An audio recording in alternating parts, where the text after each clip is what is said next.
Hi, we are one of the two Spin City teams competing this year for Maryland's Sheep and Wool Festival's virtual Fleece-to-Shawl competition.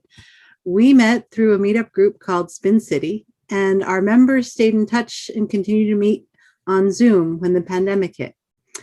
Partly motivated by the need originally to plan for the shawl competition we thought would still happen last May in person at Maryland.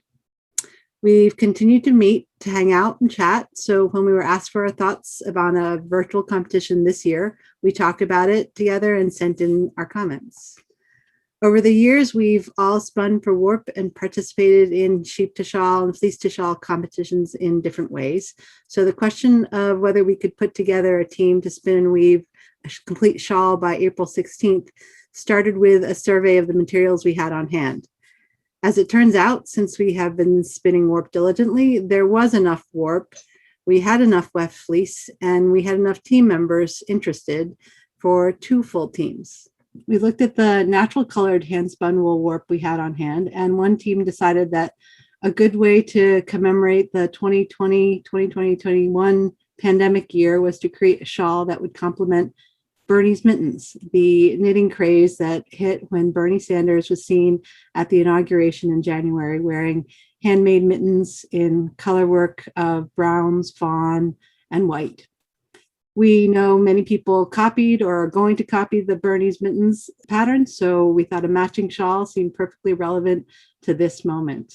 The weft we used was from sheep, Border Leicester sheep, sheared at previous Maryland sheep-to-shawl competitions. The natural colored hue was from the 2015 competition, and as you can see, it's a very dark brown. We also used white Border Leicester from a different year. Both hues were from our friends John and Kate Bostick's Rocklands farm. All of the wool was sheared by Emily Chamberlain Hickman, who normally demonstrates shearing at the festival on the stage behind the main building. We were inspired partly by watching the Lambtowns Fleece-to-Shawl competition last summer. And so we mailed the fiber to each other and prepped it using hand cards, spinning singles to match a control card that one of our team members created, and then mailing them on to the next person. I used my Clemis and Clemis flatback wool hand cards. My favorite. I carded my signature skinny little Rolags.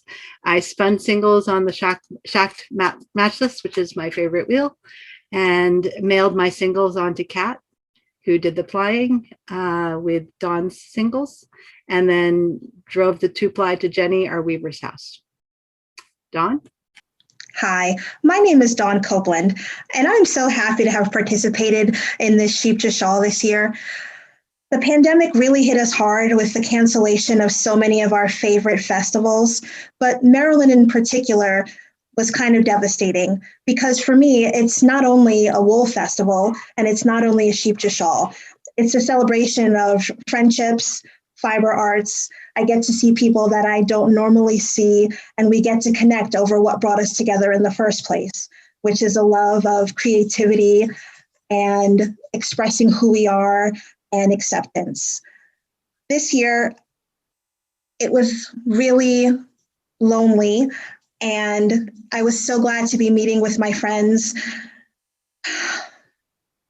So when Jenny sent me the fiber, I carded it with my hand cards, which are Kromsky curveback, and I made my signature Rolags, which are big, fat, and fluffy Rolags. And I used the fiber, which was this gorgeous fiber that was dyed by Jenny, and I blended it all together to make the colors that you see in our shawl. And after that, I spun them on a Magicraft rose, and then when I was done spinning, I mailed them off to Kat. As Dawn said, I was the plier. I would receive these cardboard bobbins from the spinners, Lynn and Dawn, and ply them together. In fact, this was a Dawn bobbin because I needed to keep straight whose was whose so I could ply them together as opposed to upon themselves. And I did that by using my Hanson electric spinner. And I managed my consistency of the plying by listening to a metronome in my ears to keep a steady pace at creating and plying the yarn for the weft. That was the most fun I've had actually since doing any type of spinning project. One of the reasons I got involved in this is I would not have normally been engaged at any sheep shawl competition because unfortunately I primarily spin with an electric spinner due to some issues with my ankles. So this was a fabulous opportunity for me to participate, and I've known these girls for decades now, and I was thrilled to have the opportunity to participate with them. I'm going to turn it over to Jenny, now the weaver. Hi everyone, my name's Jenny Sethman. As Kat said, I was the weaver. I picked up Kat's plied yarn. Well, actually she dropped it off. And then I took the plied yarn and I wound it onto bobbins, which I then wove on my shaft baby wolf 4-shaft 6-treadle loom. As Lynn mentioned, Bernie's Mittens was the inspiration for this design. And we tried to emulate the colors of Bernie's Mittens in the natural color of some of the fleeces that we had left over from previous competitions. Most of it was naturally colored, but as Dawn mentioned, we had to over dye one particular part with a little softer brown in order to best match the mittens. And I have a skein of that right here. I'm actually wearing the shawl as I'm talking, because since I'm the weaver, I was the last person to actually touch it. Actually, I'm the only one from the team so far that's actually seen the shawl and touched it. And I wove it and I wet finished it. And I'm wearing it right now, and it's very warm and comfortable. And I just want to show you some of the design of the shawl and explain the inspiration behind it. And I'm going to show you the white portion because that's the part that's best seen on camera. So as Bernie's Mittens have peaks and ups and downs, we tried to emulate that in the design of the shawl by these 2-2 twill patterns we have on both sides of the shawl going back and forth. However, in the middle of the shawl, we wanted to have a softer, more curvier motif, which we thought would make an interesting pattern both up close and further away. And I think it also adds a little bit of design and interest to a shawl as well.